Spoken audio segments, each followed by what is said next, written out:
तो चलिए आज हम देखेंगे एडिटोरियल करंट अफेयर का प्रैक्टिस सेट नंबर 9।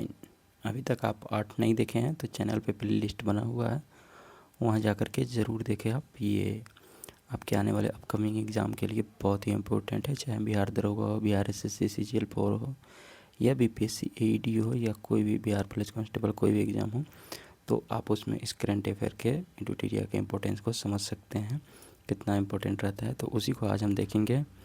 इसका पहला क्वेश्चन है, देखते हैं कि जगदीप धनखड़ जो कि पूर्व उपराष्ट्रपति थे, उन्होंने भारत के दूसरे संवैधानिक पद भारत के उपराष्ट्रपति पद से तत्काल प्रभाव से इस्तीफा दे दिया है। उन्होंने संविधान के किस अनुच्छेद के तहत भारत के राष्ट्रपति को अपना त्यागपत्र सौंपा है? तो यहाँ पे दो क्वेश्चन बनने वाला है कि एक तो अनुच्छेद पूछा जा रहा है कि किस अनुच्छेद के तहत उपराष्ट्रपति जो है अपना त्यागपत्र राष्ट्रपति को देते हैं, और दूसरा ये है कि वो अपना इस्तीफा किसे सौंपते हैं, उपराष्ट्रपति तो राष्ट्रपति को सौंपते हैं, ये याद रखिएगा। तो यहाँ पे राइट आंसर हो जाएगा ऑप्शन नंबर बी, अनुच्छेद 67A। ठीक है, इसके तहत उपराष्ट्रपति जो है अपना इस्तीफा भारत के राष्ट्रपति को सौंपते हैं। अगला है कि 17वें ब्रिक्स शिखर सम्मेलन 2025 का आयोजन ब्राज़ील के रियो डी जेनेरियो में आयोजित किया गया। कितने नंबर का था? 17वें नंबर का। 2025 का ब्रिक्स शिखर सम्मेलन ये ब्राज़ील के रियो डी जेनेरियो शहर में हुआ। निम्न में से कौन सा देश 2026 में ब्रिक्स की अध्यक्षता करेगा? और 18वें ब्रिक्स सम्मेलन वो हो जाएगा 2026 वाला, काफ़ी इम्पोर्टेंट है ये, तो भारत करेगा, याद रखिएगा। और ये इसको स्टार मार्क कीजिए, एग्ज़ाम में आएगा ही आएगा कि 18वें ब्रिक्स शिखर सम्मेलन, ब्रिक्स समझते ही है, ब्राज़ील, रसिया, इंडिया, चाइना, साउथ अफ्रीका का एक समूह है। ठीक है, तो इसका सम्मेलन जो है हमेशा अल्टरनेट करके चलते रहता है क्रम वाइज। तो 2026 में जो इसका 18वां शिखर सम्मेलन होगा वो भारत में होगा। अब 25 वाला 17वां जो हुआ था वो कहाँ पे हुआ था? ब्राज़ील के रियो डी जेनेरियो में हुआ था। नेक्स्ट है कि निम्नलिखित में से किस राज्य ने फर्जी आध्यात्मिक नेताओं के खिलाफ कार्रवाई के लिए ऑपरेशन कालनेमी शुरू किया है? ठीक है ना, साधु संत का रूप धारण करके वो मतलब ये करते थे, उसके लिए ऑपरेशन कालनेमी शुरू किया गया है। किस राज्य द्वारा? तो ये उत्तराखंड द्वारा किया गया है। फर्जी आध्यात्मिक नेताओं के खिलाफ कार्रवाई करने के लिए ऑपरेशन कालनेमी चालू किया गया है। अगला है कि किस राज्य सरकार ने सार्वजनिक गणेशोत्सव राज्य उत्सव घोषित किया है? सार्वजनिक रूप से जो गणेश उत्सव मनाया जाता है उसको राज्य उत्सव घोषित किया है। ऐसा करने वाला कौन सा राज्य है? तो वो महाराष्ट्र हो गया। इसकी शुरुआत राष्ट्रवाद की भावना को बढ़ाने के लिए बाल गंगाधर तिलक ने किया था। तो बताइए कि किस ईस्वी में वो किए थे? गणेश उत्सव को सार्वजनिक रूप से मनाने के लिए पूरे महाराष्ट्र में शुरुआत किए थे बाल गंगाधर तिलक, जिससे राष्ट्रवाद की भावना का विकास हुआ। तो वो कौन सा समय था, ईस्वी? किस राज्य की सरकार ने मानव हाथी संघर्ष को कम करने के लिए गजमित्र योजना शुरू की है? किस राज्य सरकार ने? तो वो असम सरकार ने। Option number D is the right answer. यानी गजमित्र योजना क्या है? तो ये मानव हाथी संघर्ष को कम किया जाएगा। जंगलों से हाथी निकल कर जो आवासीय क्षेत्रों में आ जाते हैं तो वहाँ मानवों के साथ जो संघर्ष होता है तो उसको कम करने के लिए गजमित्र योजना शुरू किया गया है असम सरकार के द्वारा। भारतीय सशस्त्र बलों ने ऑपरेशन सिंदूर में अपनी सफलता के सम्मान में किस शहर में स्थित कॉर्नेक ब्रिज का नाम बदलकर सिंदूर ब्रिज कर दिया गया है?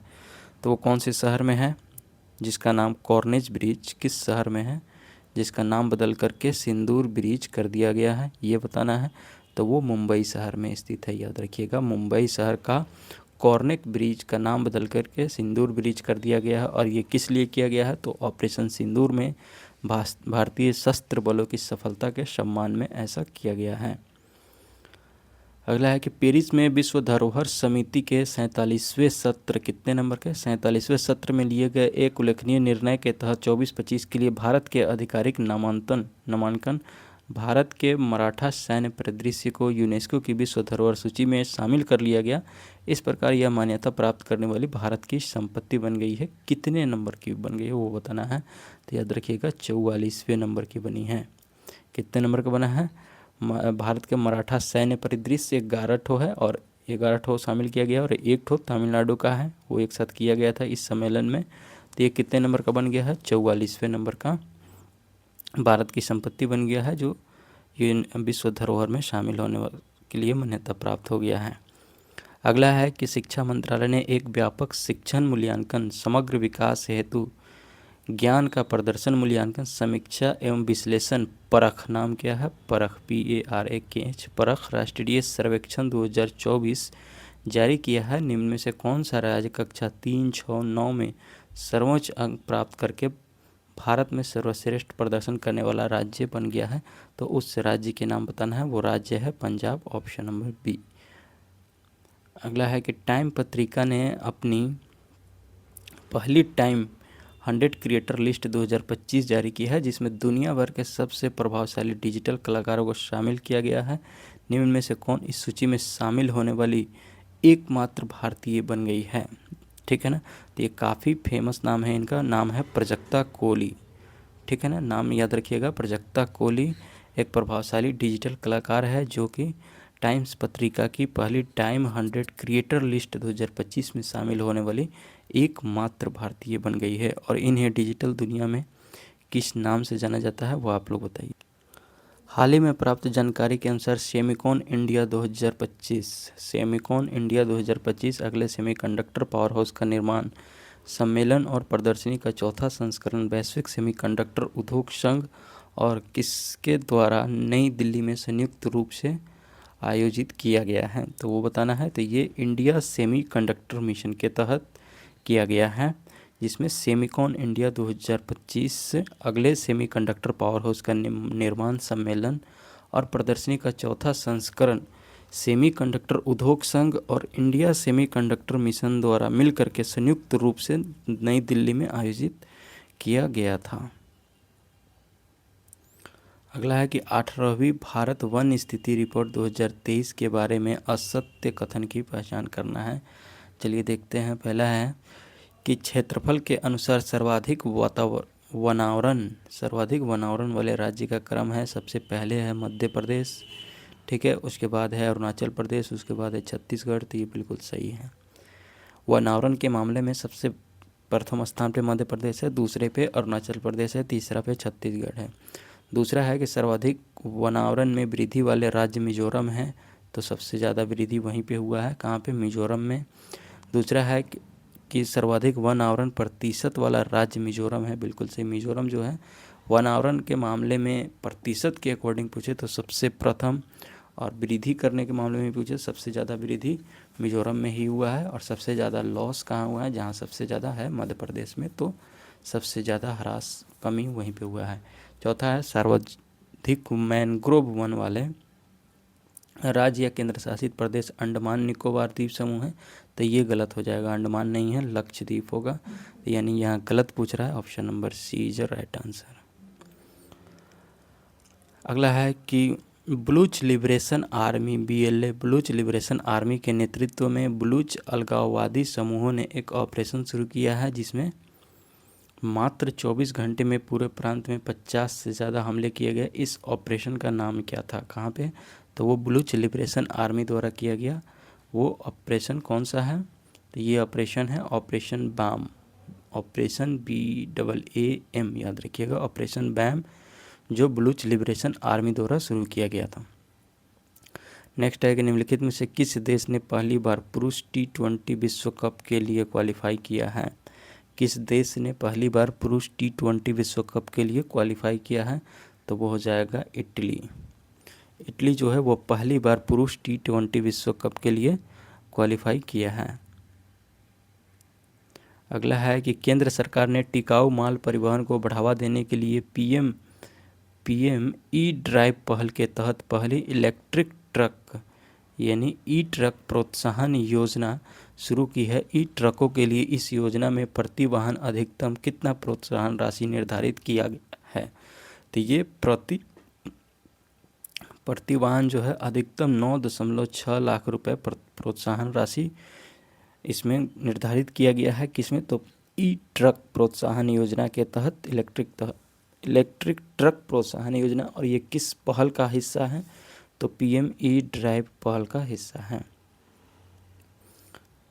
अगला है कि निम्नलिखित में से किसे लंदन के all England lawn tennis club में कार्लोस अल्कराज को हराकर 2025 का विंबलडन चैंपियनशिप में पुरुष एकल का खिताब जीता है? तो ये काफ़ी इंपॉर्टेंट है, याद रखिएगा। जैनिक सिनर, इसको स्टार मार्क कीजिए और जैनिक सिनर इसका राइट आंसर हो जाएगा। कौन किए हैं? तो जैनिक सिनर किए हैं, Jannik Sinner. Option number D is the right answer, Jannik Sinner है। किसमें? तो विंबलडन 2025 का विंबलडन, ठीक है ना। 4 तो टेनिस ग्रैंड स्लैम होता है, तो उसमें अल्टरनेट करके जो है एक बार जैनिक सिनर एक बार कार्लोस अल्कराज जीते हैं, तो विंबलडन जो है वो जैनिक सिनर जीते हैं। निम्नलिखित में से किसे भारत में बालिकाओं की सुरक्षा और दलित महिलाओं के सशक्तिकरण पर केंद्रित उनके प्रभावशाली अभियानों के लिए व्यक्तिगत श्रेणी में संयुक्त राष्ट्र जनसंख्या पुरस्कार 2025 से सम्मानित किया गया है? किनको? तो ये है वर्षा देशपांडे। वर्षा देशपांडे को संयुक्त राष्ट्र जनसंख्या पुरस्कार 2025 से सम्मानित किया गया है। ये क्या किया है? तो भारत में बालिकाओं की सुरक्षा और दलित महिलाओं के सशक्तिकरण पर केंद्रित उनके प्रभावशाली अभियान के लिए काम की है, तो इसलिए इनको संयुक्त राष्ट्र जनसंख्या पुरस्कार 2025 मिला है वर्षा देशपांडे को। नेक्स्ट है कि भारत और ग्रीस की नौसेनाओं ने दोनों देशों के बीच समुद्री अंतर संचालन क्षमता बढ़ाने के लिए एक संयुक्त पास-एक्स अभ्यास, याद रखिएगा, पास-एक्स अभ्यास किया है। यह अभ्यास किस तट पर आयोजित किया गया था? और ये भी काफ़ी इंपॉर्टेंट है कि पूछ देगा पास-एक्स अभ्यास किसके बीच होता है? तो भारत और ग्रीस के बीच होता है, ठीक। किस तट पे किया गया? तो ये मुंबई तट पे किया गया, भारत के मुंबई तट पे किया गया पास-एक्स अभ्यास, जो कि भारत और ग्रीस के बीच होता है। अगला है कि भारत के राष्ट्रपति ने मंत्रिपरिषद की सिफारिश पर राज्यसभा के लिए 4 सदस्यों को मनोनीत किया है। कौन इसमें से नहीं है? ठीक है ना। तो भारत के राष्ट्रपति जो है शिक्षा, साहित्य, खेल एवं सार्वजनिक क्षेत्र से 12 लोगों को मनोनीत कर सकते हैं राज्यसभा में, तो उन्हीं में से 4 लोगों को मनोनीत अभी हाल ही में किए हैं भारत के राष्ट्रपति द्रौपदी मुर्मू। उनमें से कौन एक नहीं है? तो देखिए, पहला नाम है सी सदानंद मास्टर, ये इनको किए हैं। उसके बाद है उज्ज्वल निकम, इनको भी किए हैं। डॉक्टर मीनाक्षी जैन, इनको भी किया है। लेकिन इसमें नीरज नायर जो है वो इसमें अपॉइंट नहीं हुए हैं, नीरज नायर अलग हो जाएंगे। अगला है कि किसे रेलवे सुरक्षा बल आरपीएफ की पहली महिला महानिदेशक नियुक्त किया गया है? रेलवे सुरक्षा बल की पहली महिला महानिदेशक किन्हें नियुक्त किया गया है? तो वो है Sonali Mishra. Option number B Sonali Mishra है। अगला है कि भारत के राष्ट्रपति द्वारा निम्नलिखित में से किसे केंद्र शासित प्रदेश लद्दाख का उपराज्यपाल नियुक्त किया गया? काफ़ी इंपॉर्टेंट है ये। लद्दाख का उपराज्यपाल किनको नियुक्त किया गया है वो बताना है। तो ये कविंदर गुप्ता जो है, इनको लद्दाख का उपराज्यपाल नियुक्त किया गया है। Option number C is the right answer, Kavinder Gupta, जिनको लद्दाख का उपराज्यपाल नियुक्त किया गया है। भारत के पहले डिजिटल घुमंतू गांव का आधिकारिक उद्घाटन किस स्थान पर किया गया है वो बताइए। तो ये है याकतिन पाक्योंग, सिक्किम में किया गया। भारत का पहला डिजिटल घुमंतू गांव का उद्घाटन सिक्किम के याकतिन पाक्योंग जगह पे किया गया है। नेक्स्ट है कि किस फुटबॉल क्लब ने फीफा क्लब विश्व कप 2025 का खिताब जीता है? किस फुटबॉल क्लब ने फीफा क्लब विश्व कप 2025 का खिताब जीता है? तो वो हो जाएगा Chelsea FC. Chelsea football club ने फीफा क्लब विश्व कप 2025 का खिताब जीता है। Henley private wealth migration report 2025 के अनुसार निम्न में से कौन सा देश 2025 में 9800 करोड़पतियों के अनुमानित प्रवाह के साथ उच्च निवल मूल्य वाले व्यक्तियों को आकर्षित करने वाले गंतव्यों की सूची में शीर्ष पर है? कौन से स्थान पे है? पहला देश कौन से प्रथम स्थान पे है? तो ये है संयुक्त अरब अमीरात, यूएई, इसी को बोलते हैं यूनाइटेड अरब अमीरात। इन्होंने Henley private wealth migration report के अनुसार 2025 में 9800 करोड़पतियों की अनुमानित प्रवाह के साथ उच्च निवल मूल्य वाले व्यक्तियों को आकर्षित करने के मामले में प्रथम स्थान पर है। नेक्स्ट है कि किस राज्य ने जैविक ऊर्जा के स्थानीय उत्पादन को बढ़ावा देने और ग्रामीण घरों में घरेलू तरलीकृत पेट्रोलियम गैस के उपयोग को 70% तक कम करने के उद्देश्य से ग्राम ऊर्जा मॉडल शुरू किया है। ठीक है ना, ग्राम ऊर्जा मॉडल शुरू किया है। कौन सा राज्य? तो ये हो जाएगा उत्तर प्रदेश। याद रखिएगा, ये घरेलू तरलीकृत पेट्रोलियम गैस के उपयोग को 70% तक कम करेगा और स्थानीय उत्पादन को बढ़ावा देगा। उत्तर प्रदेश ने किया है ग्राम ऊर्जा मॉडल शुरू। नेक्स्ट है कि DRDO और भारतीय वायुसेना ने संयुक्त रूप से उड़ीसा में स्वदेशी रूप से विकसित दृश्य सीमा से परे हवा से हवा में मार करने वाली मिसाइल अस्त्र। तो यहाँ से एक चीज़ और पता चलता है कि अस्त्र जो है वो हवा से हवा में मार करने वाली मिसाइल है। इसका सफल उड़ान परीक्षण किया है। इस मिसाइल का निर्माण निम्न में से किस कंपनी द्वारा किया जाता है? तो ये कौन करता है? भारत डायनामिक्स लिमिटेड करता है। याद रखिएगा, भारत डायनामिक्स लिमिटेड जो है अस्त्र मिसाइल का निर्माण करता है, जिसका परीक्षण DRDO और वायुसेना ने संयुक्त रूप से उड़ीसा में किया है, और ये हवा से हवा में मार करने वाली मिसाइल है। अगला है कि दुनिया के सबसे बुजुर्ग मैराथन धावक, दुनिया के सबसे बुजुर्ग मैराथन धावक जिन्हें पगड़ीधारी बवंडर के नाम से भी जाना जाता है, उनका निधन हो गया है। वे कौन है? उनका नाम बताना है। तो ये है फौजा सिंह। नाम क्या है? फौजा सिंह। ये दुनिया के सबसे बुजुर्ग मैराथन धावक थे जिन्हें पगड़ीधारी के नाम से भी जाना जाता है। उनका हाल ही में निधन हो गया है। वे है फौजा सिंह। राष्ट्रीय कृषि और ग्रामीण विकास ने ग्रामीण सहकारी बैंकों के लिए एक समर्पित आंतरिक शिकायत निवारण पोर्टल शुरू किया है, जिसका उद्देश्य शासन को बेहतर बनाना और शिकायत समाधान के लिए 24/7 डिजिटल पहुंच प्रदान करना। इस प्लेटफॉर्म का नाम क्या है? तो उस प्लेटफॉर्म का नाम ही है निवारण। इसके नाम में निवारण लगा हुआ है। आंतरिक शिकायत निवारण प्रणाली शुरू किया गया है किसके द्वारा? तो ये राष्ट्रीय कृषि और ग्रामीण विकास बैंक यानी नाबार्ड द्वारा, NABARD, नाबार्ड के द्वारा शुरू किया गया है। और उसका नाम क्या है उस प्लेटफॉर्म का?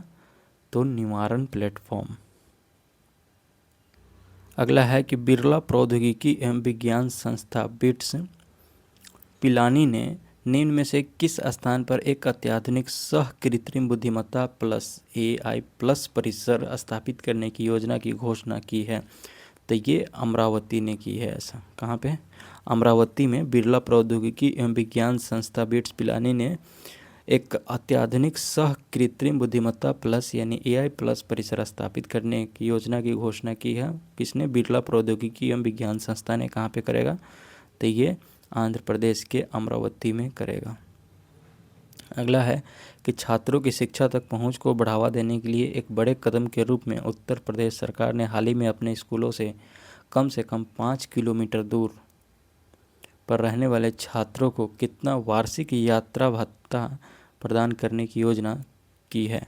ठीक है ना, तो ये कौन करेगा? उत्तर प्रदेश सरकार जो है अपने स्कूल से कम 5 किलोमीटर दूर पर रहने वाले छात्रों को वार्षिक यात्रा भत्ता मिलेगा उत्तर प्रदेश सरकार द्वारा। और ये कितना मिलेगा? तो 6,000 रुपये प्रति वर्ष मिलेगा। याद रखिएगा, 6,000 रुपये प्रति वर्ष वार्षिक यात्रा भत्ता मिलेगा। जो स्कूल से कम 5 किलोमीटर की दूरी पर रहते हो या उससे अधिक पे रहते हो, उन्हीं छात्रों को मिलेगा ये। अगला है किस क्षेत्र के प्रतिनिधियों ने न्यू कैलेडोनिया की राजनीतिक ताकतों के साथ अपने गणराज्य के भीतर न्यू कैलेडोनिया राज्य स्थापित करने के लिए एक समझौते पर हस्ताक्षर किए हैं? ऐसा कौन किया है? तो फ्रांस किया है। फ्रांस जो है न्यू कैलेडोनिया की राजनीतिक ताकतों के साथ अपने गणराज्य के भीतर न्यू कैलेडोनिया राज्य स्थापित करने के लिए एक समझौता पर हस्ताक्षर किया है फ्रांस। किस भारतीय राज्य में बेहदीनखलम महोत्सव मनाया गया है? काफ़ी इम्पोर्टेंट है ये। बेहदीनखलम महोत्सव किस राज्य में मनाया जाता है? तो ये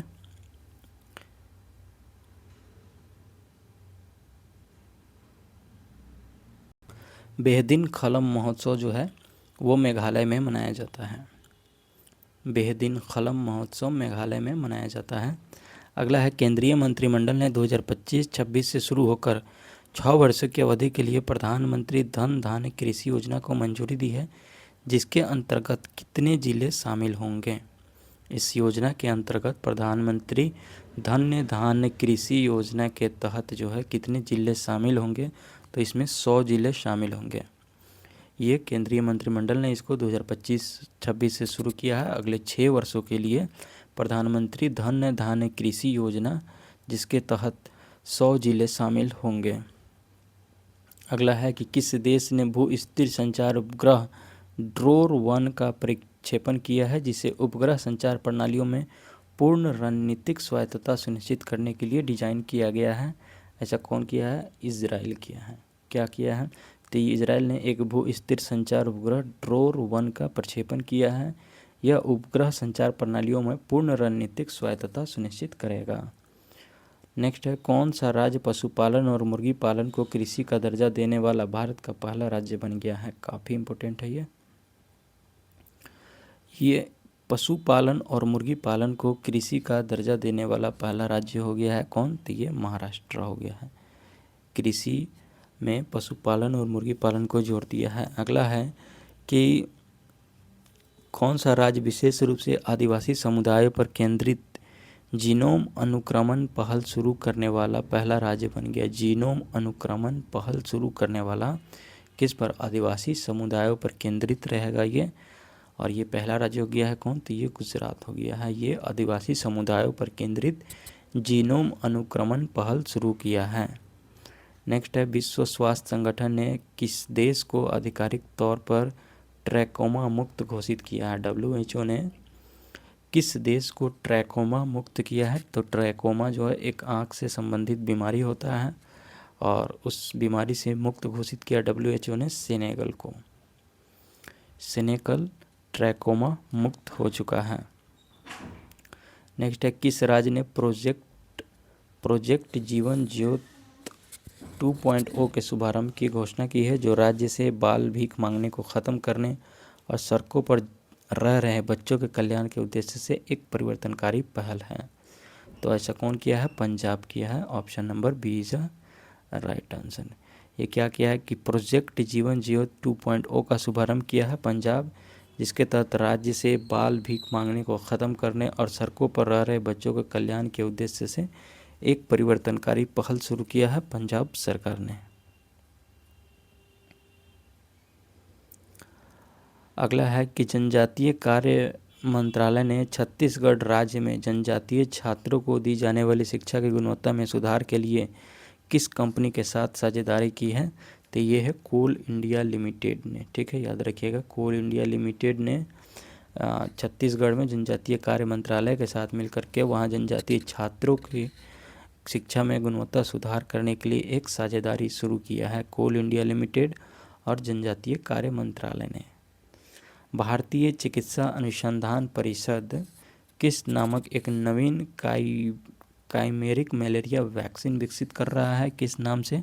तो ये है एडफाल्सी वैक्स। नाम याद रखिएगा, एडफाल्सी वैक्स। ये भारतीय चिकित्सा अनुसंधान परिषद है जिन्होंने एडफाल्सी वैक्स नामक एक नवीन काइमेरिक मलेरिया वैक्सीन विकसित कर रहा है।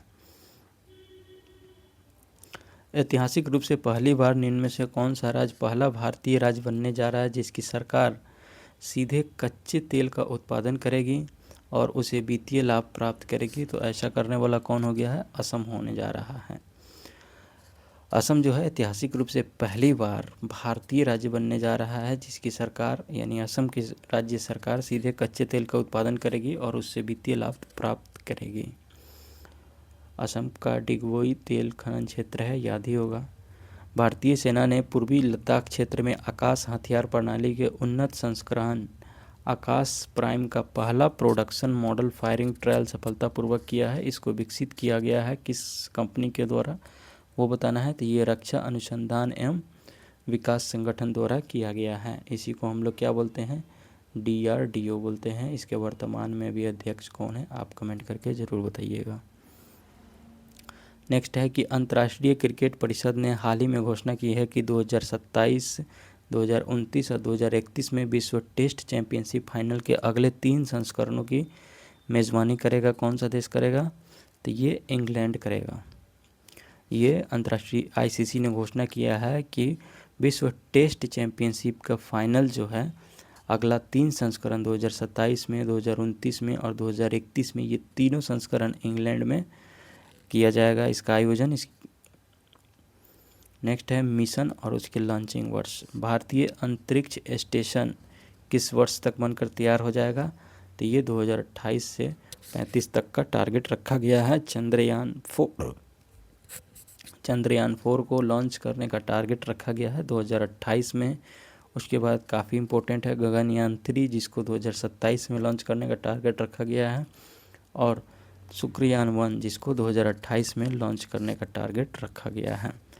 एक बार और पढ़ देता हूँ कि भारतीय अंतरिक्ष स्टेशन 2028 से 35 तक स्थापित करने का लक्ष्य है। चंद्रयान 4 जो है 2028 में लॉन्च किया जाएगा। गगनयान 3 जो है 2027 में लॉन्च होगा, और शुक्रयान 1 जो है 2028 में लॉन्च होगा। निम्न में से किस राज्य या केंद्र शासित प्रदेश का प्रशासन रक्षा उद्देश्यों के लिए बित्रा द्वीप का अधिग्रहण करने पर विचार कर रहा है? नाम क्या है? बित्रा द्वीप। तो ये लक्षद्वीप में पड़ता है, ठीक है ना। लक्षद्वीप के प्रशासन जो है रक्षा उद्देश्य के लिए बित्रा द्वीप का अधिग्रहण करने पर विचार कर रही है। समुद्र तल से लगभग 3500 मीटर की ऊंचाई पर स्थित दुनिया के सबसे ऊंचे विश्वविद्यालय सिंधु केंद्रीय विश्वविद्यालय के ट्रांजिट परिसर का लद्दाख में उद्घाटन किया गया है। निम्न में से कौन सिंधु केंद्रीय विश्वविद्यालय का मार्गदर्शक संस्थान है? तो वो बताना है। इसका मार्गदर्शक संस्था कौन है? भारतीय प्रौद्योगिकी संस्था मद्रास। इसी को हम लोग क्या बोलते हैं? IIT मद्रास बोलते हैं। और ये अभी रैंकिंग के मामले में ओवरऑल श्रेणी में प्रथम स्थान पर है IIT मद्रास। ये सिंधु केंद्रीय विश्वविद्यालय के मार्गदर्शक हैं, जो कि सिंधु केंद्रीय विश्वविद्यालय समुद्र तल से लगभग 3500 मीटर की ऊंचाई पर स्थित दुनिया का सबसे ऊंचे स्थान पर यह विश्वविद्यालय है। नेक्स्ट है कि निम्नलिखित में से किस कंपनी ने ग्रामीण क्षेत्रों में बीमा सखी योजना को बढ़ावा देने के लिए ग्रामीण विकास विभाग के साथ एक समझौता ज्ञापन पर हस्ताक्षर किए हैं? तो ऐसा कौन किया है? भारतीय जीवन बीमा निगम ने किया है। इसी को क्या बोलते हैं हम लोग? LIC बोलते हैं, लाइफ इंश्योरेंस कॉरपोरेशन। इन्होंने ग्रामीण क्षेत्रों में बीमा सखी योजना को बढ़ावा देने के लिए ग्रामीण विकास विभाग के साथ एक समझौता ज्ञापन पर हस्ताक्षर किया है। वो कौन किया है? LIC ने किया है। भारतीय सेना को उत्तर प्रदेश के गाजियाबाद स्थित हिंडन वायुसेना स्टेशन पर 3 AH-64E अपाचे अटैक हेलीकॉप्टर प्राप्त हुए हैं। अपाचे हमला हेलीकॉप्टर श्रृंखला का सबसे उन्नत संस्करण है, जिसे निम्न में से किस कंपनी द्वारा विकसित किया गया है? तो ये बताना है कि अपाचे हेलीकॉप्टर जो है उसे किस कंपनी द्वारा निर्मित किया गया है? तो ये अमेरिका का बोइंग कंपनी द्वारा विकसित किया गया है। काफ़ी चर्चा में रहा था ये, जब इसका व्यापार के लिए समझौता हो रहा था तब बोइंग कंपनी द्वारा हुआ है। किस देश ने प्रशांत सगाई वीज़ा शुरू किया है, जो दुनिया का पहला जलवायु प्रवास समझौता है, जो तुवालू के नागरिकों को बाढ़ के खतरे के कारण अस्थायी रूप से प्रवास करने की अनुमति देता है? ऐसा कौन किया है? तो ये ऑस्ट्रेलिया ने किया। याद रखिएगा, प्रशांत सगाई वीज़ा शुरू किया है ऑस्ट्रेलिया ने। हाल ही में किसने राष्ट्रीय महासागर प्रौद्योगिकी संस्था के साथ मत्स्य 6000 नामक एक पनडुब्बी गोलाकार यान विकसित करने के लिए एक समझौता ज्ञापन पर हस्ताक्षर किया, जो मनुष्यों को समुद्र में 6 किलोमीटर की गहराई तक ले जाने में सक्षम है? तो ऐसा कौन किया है? तो ये विक्रम साराभाई अंतरिक्ष केंद्र ने एक राष्ट्रीय महासागर प्रौद्योगिकी संस्था के साथ मत्स्य 6000 नामक एक पनडुब्बी गोलाकार यान विकसित करने के लिए समझौता किया है। विक्रम साराभाई अंतरिक्ष केंद्र। अगला है कि हेनले पासपोर्ट इंडेक्स 2025 के अनुसार भारत पिछले साल के 85वें स्थान से 8 स्थान ऊपर चढ़ करके 77वें स्थान पर पहुंच गया है। हालांकि भारतीय पासपोर्ट धारकों को वीज़ा मुक्त पहुंच की अनुमति देने वाले देशों की संख्या मामूली रूप से बढ़कर 59 ही हुई है। निम्न में से कौन सा देश इस रैंकिंग में शीर्ष पर है? यानी कहने का मतलब है कि हेनले पासपोर्ट इंडेक्स 2025 में इस बार भारत का रैंक 77 रहा है। तो उस मामले में उस रिपोर्ट के अनुसार किस देश को रैंक 1 मिला है? तो ये सिंगापुर को मिला है। Option A is the right answer, इसको याद रखिएगा। इसमें भारत जो है 59 देशों में वीज़ा मुक्त भारत के नागरिक जा सकते हैं। तो कैसा लगा कमेंट करके ज़रूर बताएं और चैनल को लाइक सब्सक्राइब शेयर करना ना भूलें। Thank you.